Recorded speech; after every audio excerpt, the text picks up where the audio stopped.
Assalamualaikum warahmatullahi wabarakatuh.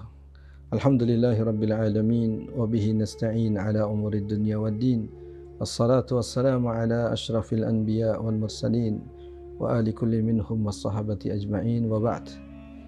Ahbabana fillah, Sayyidina Abdullah bin Umar bin Khattab radhiyallahu ta'ala anhuma pernah menceritakan kisah kedatangan Sayyidina Umar ibn al-Khattab radhiyallahu ta'ala anhu untuk datang menjumpai baginda Nabi SAW, meminta izin kepada beliau karena beliau ingin meninggalkan kota Madinah melaksanakan ibadah umrah. Ada perkataan yang diperkatakan oleh baginda Nabi SAW kepada Sayyidina Umar, yang dalam perkataannya Nabi SAW berkata, "Ya akhi, la tansana wa asrikna fi salihi du'aik." Wahai saudaraku, jangan kau lupakan kami dan libatkan kami, sertakan kami dalam doa-doamu.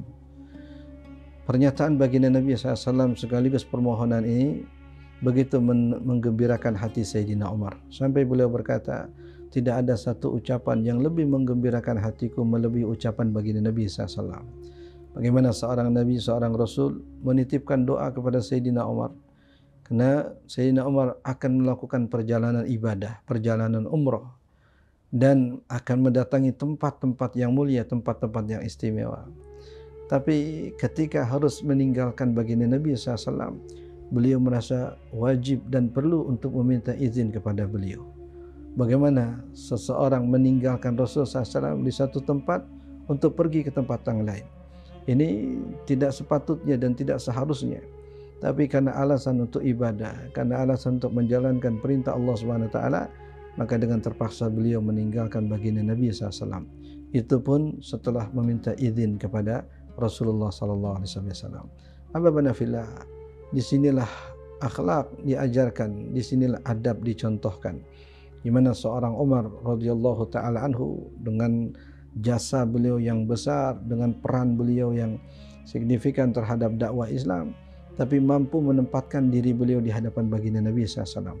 Tidak seharusnya, tidak sepatutnya seseorang meninggalkan baginda Nabi SAW untuk pergi ke tempat yang lain. Ini yang juga dinyatakan oleh Imam Malik ibn Anas radhiyallahu ta'ala anhu, salah seorang daripada imam madhab, guru kepada Imam Syafi'i radhiyallahu ta'ala. Beliau pernah ditanya oleh Abu Ja'far al-Mansur, khalifah kedua dari dinasti Bani Abbasiyah.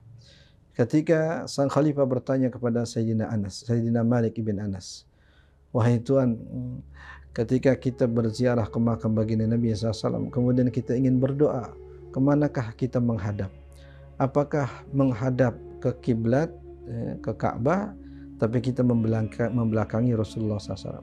Atau kita menghadap ke kubur yang mulia, kubur Nabi SAW, tapi kita membelakangi kiblat?" Maka Imam Malik radhiyallahu anhu kemudian menjawab, "Atas tadbiru, apakah engkau Tuhan Khalifah akan membelakangi man huwa wasilatuka wa wasilatu abika Adam, yang menjadi perantara kita kepada Allah, bahkan menjadi perantara Adam alaihissalam kepada Allah Subhanahu wa taala. Bagaimana engkau berpaling darinya? Bagaimana engkau membelakangi sosoknya? Nabi SAW adalah wasilah kita menuju Allah. Maka ketika kita berdoa saat kita berada di sisi makam baginda Nabi SAW, maka kita berdiri di hadapan baginda Nabi SAW, yang konsekuensinya kita membelakangi kiblat. Ahbabana fillah, ini juga bahagian dari adab yang dicontohkan oleh para a'immah kita, para salaf kita. Bagaimana mereka menempatkan diri mereka. Sayyidina Umar radhiyallahu ta'ala anhu tahu betul arti meninggalkan baginda Nabi SAW, walaupun hanya secara fisik saja, walaupun hanya untuk beberapa waktu saja.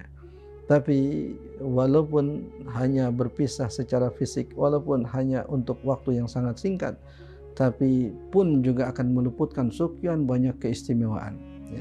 Sayyidina Umar radhiyallahu anhu menceritakan bahwa beliau sudah bersepakat dengan kawannya, dengan tetangganya, untuk secara bergantian datang menjumpai Rasul sallallahu alaihi wasallam. Di satu hari secara full Sayyidina Umar mendampingi baginda Nabi SAW, mengingat dan merekam apa yang dia dengar, apa yang ia saksikan, untuk kemudian ia kembali ke rumahnya lalu menceritakan semua yang ia saksikan, semua yang ia dengar kepada tetangganya itu.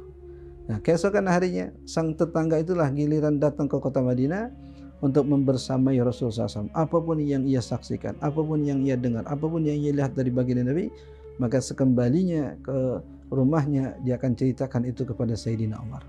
Ini adalah cara mereka agar tidak terluput dari berita apapun tentang baginda Nabi SAW, agar tidak hilang dari apapun cerita tentang baginda Nabi SAW. Ahbabana fillah, ini yang pernah diucapkan oleh Al-Qadi Abu Yusuf rahimahullah ta'ala, la ghaba anni Rasulullah SAW sa'atan ma'a'datu nafsi minal muslimin. Seandainya baginda Nabi SAW hilang dari memoriku, hilang dari ingatanku, walaupun cuma sesaat, serasa aku tidak pantas menganggap diriku sebagai seorang muslim.